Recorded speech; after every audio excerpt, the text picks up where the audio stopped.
The main idea of the project came to be because we usually have a friendship lunch every Wednesday throughout the year. And when the whole pandemic started, of course, we all thought, oh, well, it'll be about a month and then we'll be able to restart again. But as time went on, we realized, well, that wasn't going to be the situation really. The project as it stands now is an afternoon tea, which is delivered to the people already made up. They have 3 sandwiches, 3 different types of cake or trifle or jelly, and then those are cooked at home, they're delivered to my house, I sort them out, and then people come along and then deliver them to people on a Sunday afternoon after 3 o'clock. We decided we would do 24 teas every Sunday.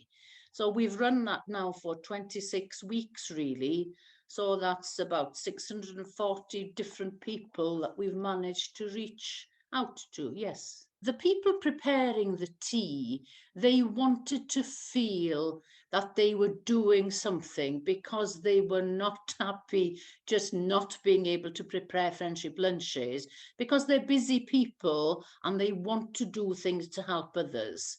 Then when it comes to the actual people receiving, they were looking forward to having a friendly face, etc., and somebody they knew and somebody they could ask a few questions to or whatever.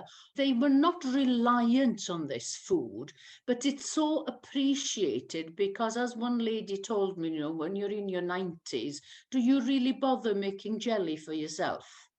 No, not really. Are there any sort of standout moments that you could share with us, or any stories that people have shared with you from doing this project? So any sort of feedback that you've had? When we deliver the teas to people, you notice things, don't you, about people? I delivered a tea and I had no reply. And I thought, oh gosh, that's very odd, really. And I thought, oh, well, maybe they're out in the garden in the back or whatever. So I left the tea and I came home. And then I went back in about half an hour and the tea was still there. So I rang the phone number, no reply. So then I was able to contact somebody then living further down the road who contacted the son, who went around and found that the lady wasn't very well at all. The lady went into hospital, but later returned in about a fortnight, and now she's back having the teas again. It sounds almost like you're keeping that sense of community for people who can't come out. Yes, it is really. And I think in Bala, you know, everybody more or less knows everybody.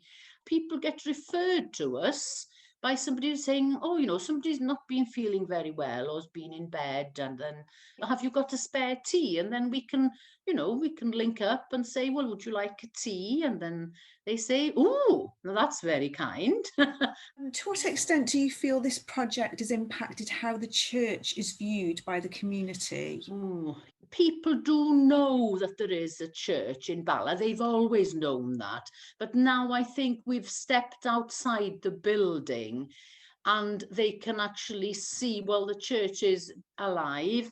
There are people willing to help.